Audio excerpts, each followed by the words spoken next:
Left trail in southern Clarion County. I'm at the trailhead off Lawsonham Road. And the Redbank Trail is about 41 miles long. It starts at the confluence of Redbank Creek and the Allegheny River, and it ends in historic Brookville, PA. It's another town I want to check out. I've never been to Brookville, but I read that there are so many historic buildings. So my plan today is to ride about 12 miles round trip. And my trip will include going through the Long Point Tunnel. To the left is the Sligo Spur. That's a 9-mile spur off the Redbank Trail, and there's a 3% grade. So it would be an uphill ride for 9 miles, but on the way back, it'd be a nice, easy downhill pedal. I'm not doing that today, because just on Friday, I rode 20 miles round trip on the Butler Freeport Trail. I rode from Monroe Road to Sheets Drive, so if you're familiar with that trail, it's uphill from Monroe Road to about just north of Cabot. But on the way back, it was a nice downhill coast. And this is the parking area for the Lawsonham trailhead. And this marker gives you some of the history. So Reimersburg was settled in 1829 and Sligo 1828. And I will be including a picture of the markers, and that way you can pause it and read it at your own pace.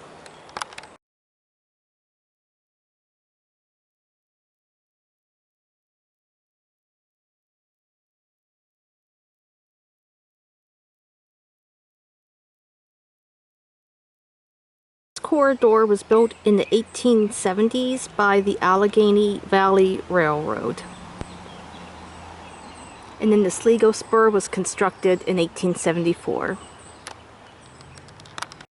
And this shelter looks fairly new.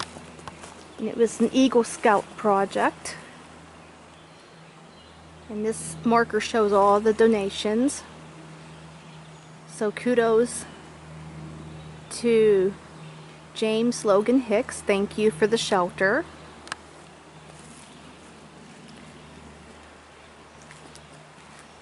This is nice just to get out of the rain, even though there's no rain in the forecast today. Again, thank you so much for building this shelter. It's one of many bridges along the Redbank Trail. Just want to point out, you want to make sure you have your own water and food because there's barely anywhere to stop. Places to get food and water are far and few between. And also at the parking area is a seasonal porta potty. So bathrooms are limited. Down there is the village of Lawsonham. And this bridge takes bicyclists over Wildcat Run. And Wildcat Run flows into the Redbank Creek and eventually into the Allegheny River.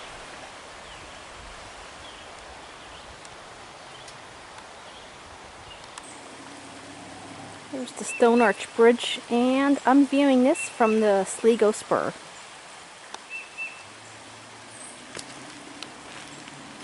This is a nice area to stop and relax.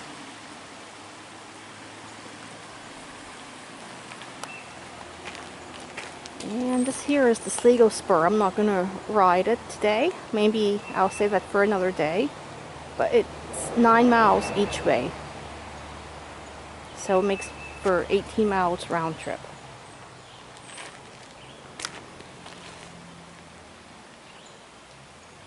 And this trail follows the Redbank Creek. Through the trees is Redbank Creek.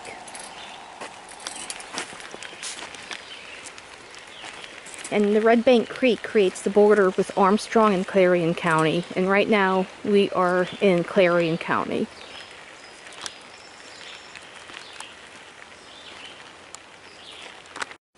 You can see an old marker and remnants of railroad ties.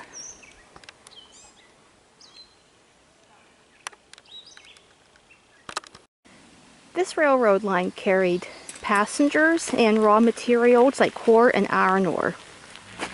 Passenger service was discontinued in the 1940s due to the popularity of the automobile.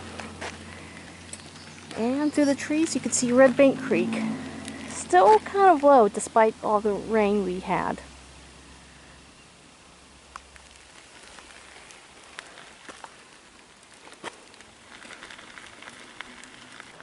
And this trail is pretty much shaded, and that makes for riding pleasant on a hot summer day.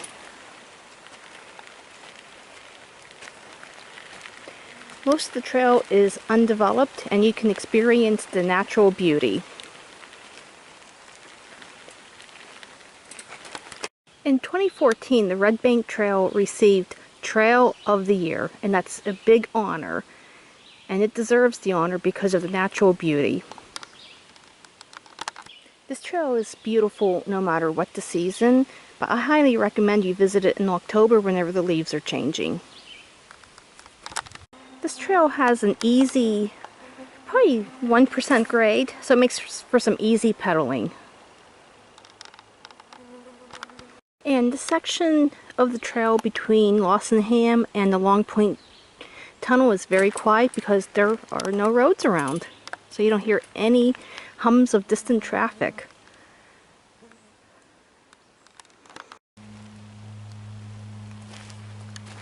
Yeah, there's a steep cliff that leads down to the Redbank Creek.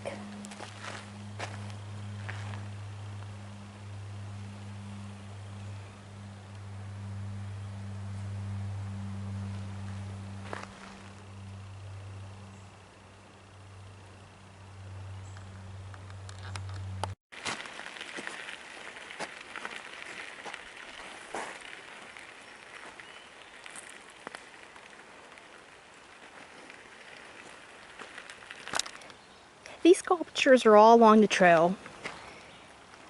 This one's a dog with a bone. When you get near the climax tunnel, there is a hand with a bird in it.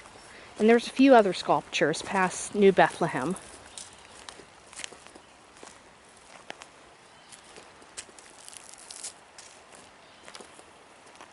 These are fun to look at.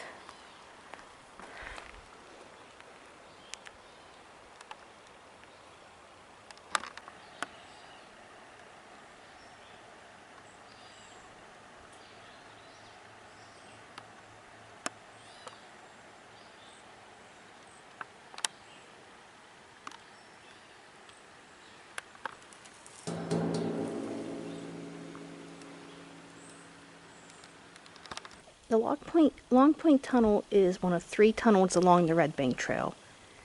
This one was built 1898, according to the keystone. Can barely make it out, but it says 1898. And this tunnel is about 644 feet long. Then there's the Climax Tunnel at around 600 feet, and that one is doable with the light on your phone. And the third one is the Brookville Tunnel, which is on the other end of the trail, and that one is closed to the public.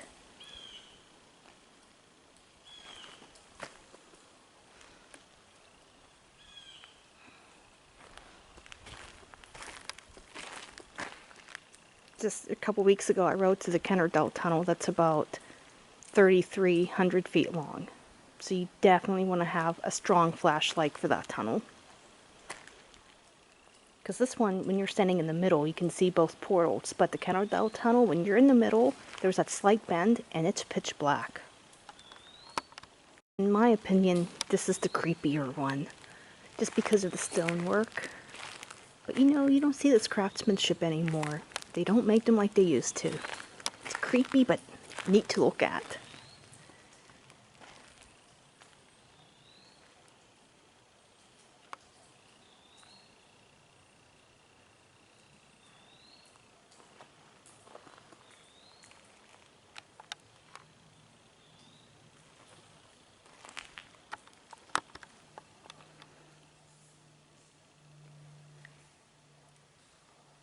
There's the ceiling. and the walls. And this tunnel does not have the cutouts like the Kennerdell or Rockland Tunnel. Again, I have my son's flashlight. Feels like a lightsaber. Feels like I'm in Star Wars.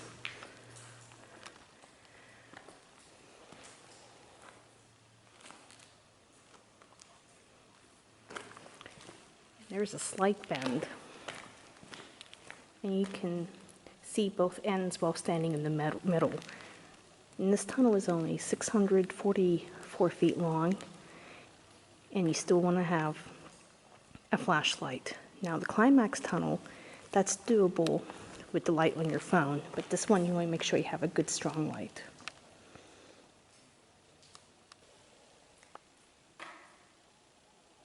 This tunnel inside reminds me of the Flintstones.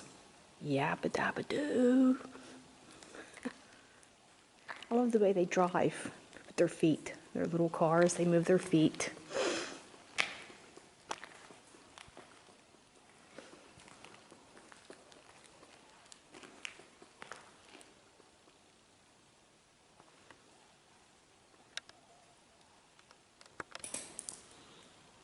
This brickwork is just amazing.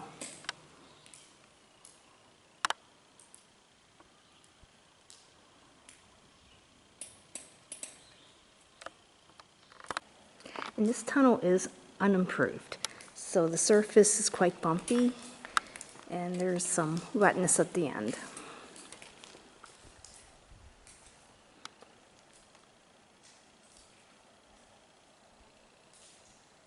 Feels so good in here. There's a nice cool breeze flowing through, and that's so refreshing on a warm summer day like today.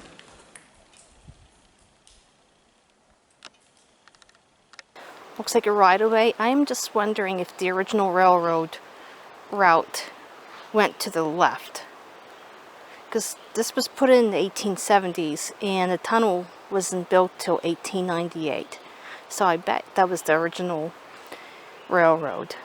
Don't quote me on that. The Long Point Tunnel is Ray's place. There's a shelter, place to get air for your bike tires, some beautiful landscaping, and a shelter, and also a bathroom. Ray was a volunteer on the trail, and then when he passed away, they dedicated this rest area to him. Created by friends and family to honor trail pioneer Ray Doverspike and all the trail volunteers who helped bring the Redbank Trail to life. Enjoy, quote. There's a fire pit. And here's the inside. The guest book is up on that shelf, which I will be signing. So if you're doing an overnight bike ride, this is an ideal place just to camp out. Gets you out of the elements. And I'd probably fall asleep within 5 minutes just hearing the sound of the birds in the creek.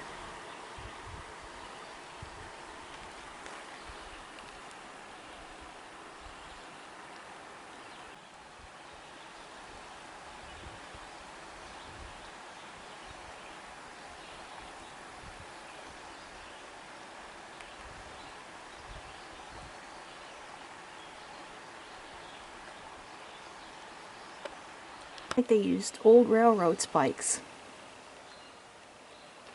I didn't see a guest book. I saw a couple magazines and a romance novel, Snowbound with the Best Man.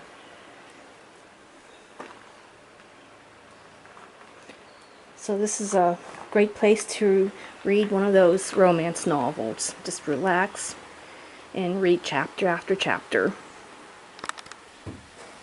I just know if I start reading this book, I'll be here all afternoon and into the evening, and my luck, I'd probably fall asleep and wake up in the dark.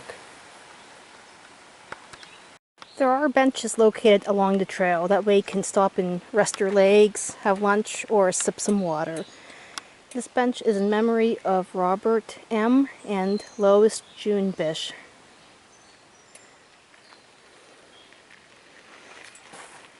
One nice thing about this trail, it's crushed limestone. Even though the Allegheny River Trail is nice with the asphalt, but the only problem is the bumps. The tree roots get in there and push the asphalt up. In the late 20s and early 1930s, my late grandmother would take this way with her mother to Punxsutawney to visit relatives.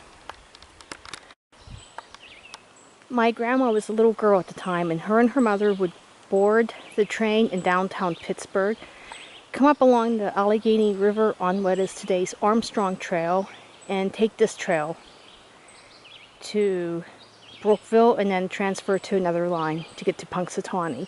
And this was a very exciting trip for my grandma. And back then, everybody dressed up to travel, so they would wear their best outfit. Here's an abandoned foundation. See an old chimney.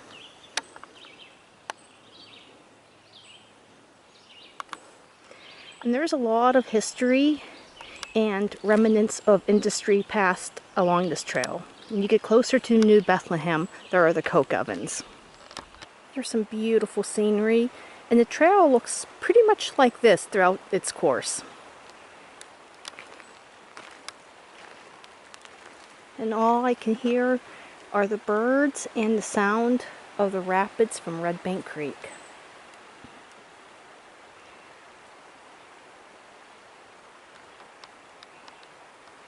So scenes like this are common along the Redbank Trail.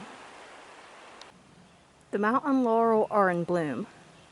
'Tis the season.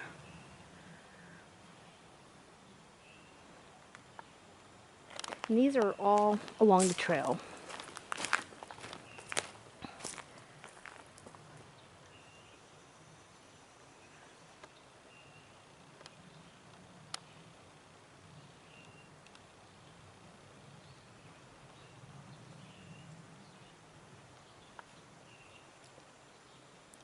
So for a good portion of the Redbank Trail, you have a cliff on one side, the trail, and the creek on the other side.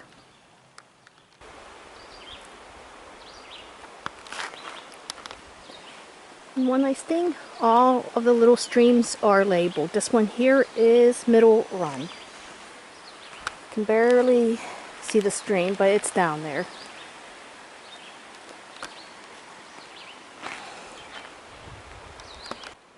Here's some history I forgot to mention. As I mentioned before, passenger service ceased in the 1940s due to the popularity of automobiles. However, freight was still carried along this line. The last train rolled through here in November of 2007. And as the train was rolling through, workers were collecting the ties and the rails.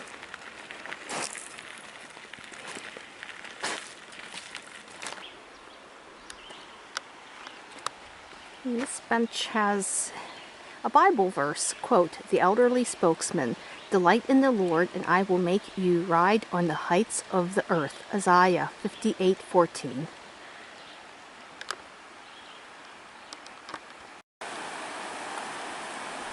Here's a nice view of Redbank Creek. The view is just breathtaking, and I have to come back up here in October to see it whenever the leaves are changing. It's just spectacular.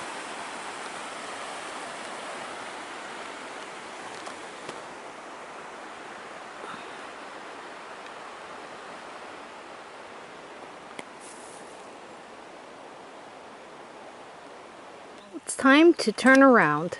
I rode 6 miles one way, and I'm going to ride 6 miles back to Lawsonham. I hope you enjoyed this video, and thank you for watching.